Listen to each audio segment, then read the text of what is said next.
గోరువంక వాలగానే గోపురానికి స్వరాల గణగణ గంటలే మోగలేలా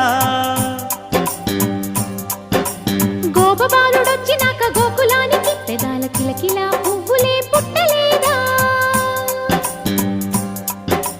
బాలకృష్ణుడొచ్చినప్పుడే వయ్యారి నందనాలు నాట్యమాడగా వారసుణ్ణి చూసినప్పుడే వరాల వాంఛలన్నీ పల్లవించగా నందుడింట